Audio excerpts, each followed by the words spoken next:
Hello, I'm Wendy. Today we're looking at some Christmas card ideas.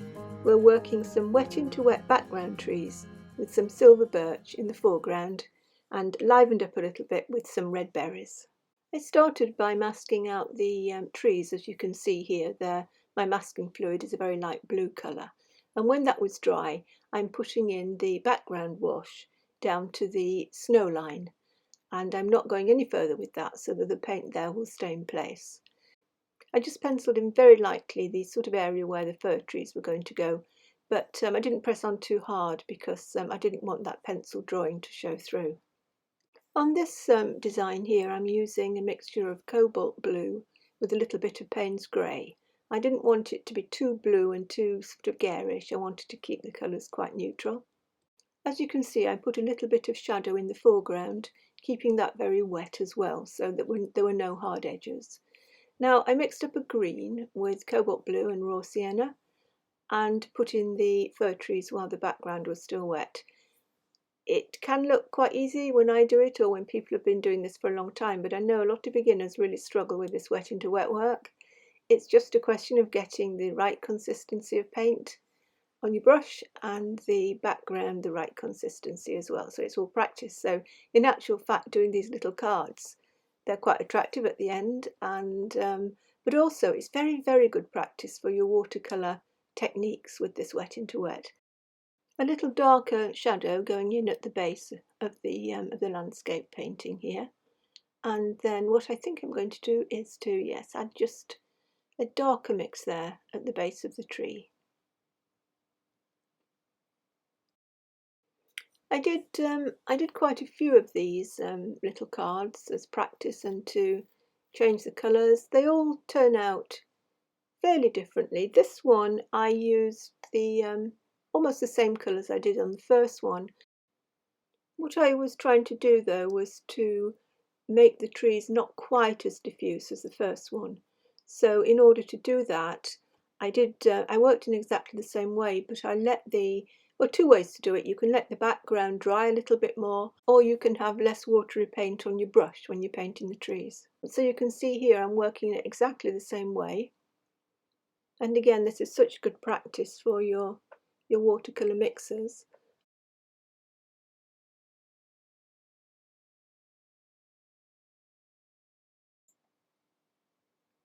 I made this a touch stronger, as you can probably see, although it does dry back again. Watercolour will dry back about 40% in tone, so you do have to be aware of that.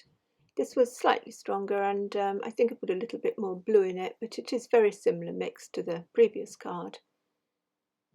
Very importantly, when you're putting that dark colour on the top there, you've got to also damp the area underneath with some clear water so that you keep the whole area the same wetness. I think that's something that beginners and people not that experienced can fall down on actually, and the trees won't work. You've got to keep the whole area consistently damp, and then once you put the trees on, you haven't got areas that are more dried out than others. I'm not sure I explained that too well, but I think you know what I mean. The whole area has got to be the same wetness. So as you're putting those dark areas on, put some clean water on your lighter areas.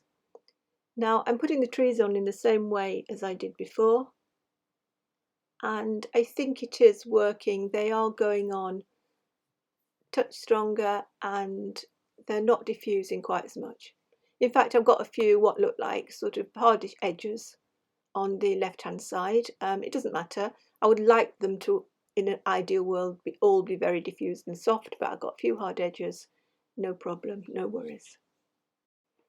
And as I was saying earlier, that area on the left hand side there must have been where I wasn't that consistent with the water content on the paper, and it had dried out more than some of the other areas of the paper.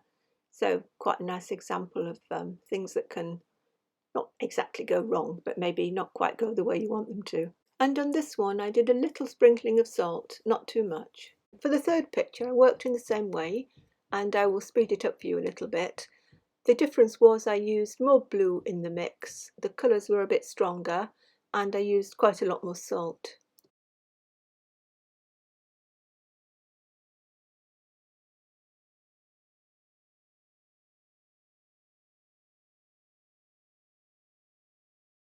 the wet into wet work here worked the best, I think, of all three. So it just shows you I did all these sort of together. It's just practicing. And this third one was working quite well. I think I'd got the background wetness very even on the top half of the picture. They were all going on and diffusing sort of exactly really as I wanted. No hard edges, but the paint wasn't diffusing too much and causing rumbacks, which you can get. So it is practice on getting those concentrations of paint right. And then I put more salt in this one because it was stronger and I wanted it to look a little bit different from the first two. I'm making it bluer, a bit more paint and more salt on there.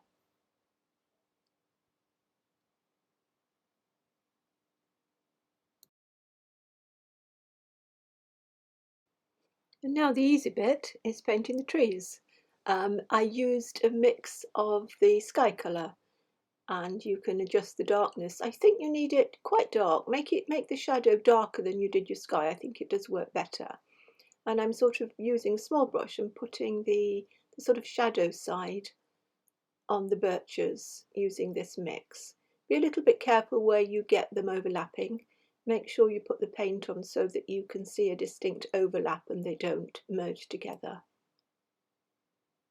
You can go back and add a little bit of dark if you feel it needs it as well. I think I found using the brush on its side like this worked the best, and sort of dragging it across a little bit. I think that worked quite well.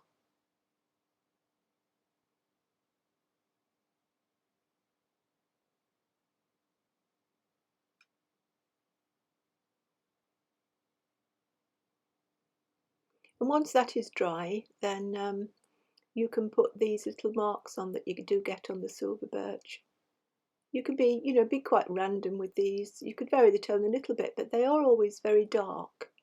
I had a good look at some photographs of mine and on Google to see exactly, well, not exactly, but to give me some idea of where to put them. So you can do the same, but doing it very simply like this, I think, works very well.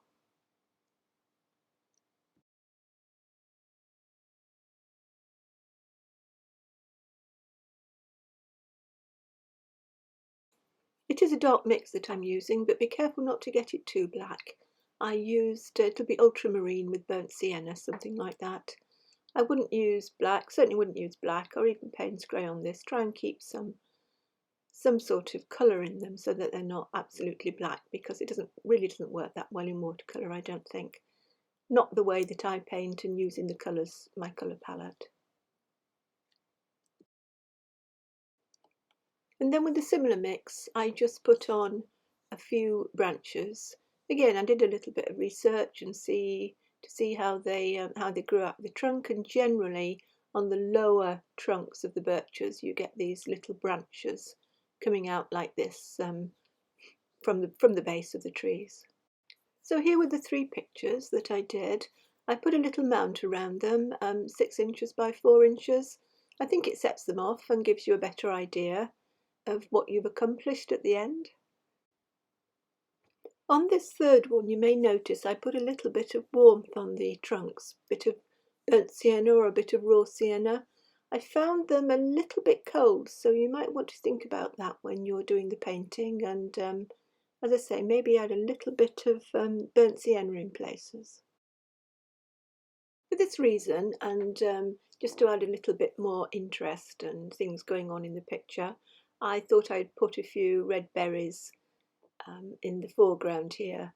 They could be, and you do see them in the ground around all these trees. It's probably the hawthorn berries, the remains of the hawthorn berries. So you could do this if you wanted to. You could make them as detailed as you want. I just did a few round shapes on the little twigs, and once they were dry, I did put a little black dot on them, and you could always use some gouache to put a little bit of snow on them as well. So there's quite a few things you can do with the little designs and paintings that I've been talking about today. If you wanted to put berries on the darker paintings, then you would need to mask them out at the beginning. I couldn't put the berries on my third picture because they wouldn't go over the dark paint and all the salt texture on there.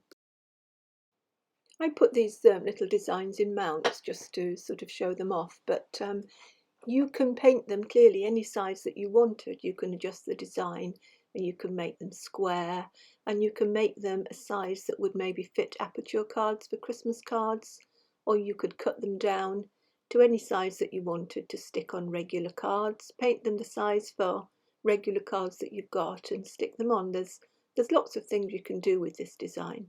I'd be really interested to see what you come up with, so please post some in our Facebook group.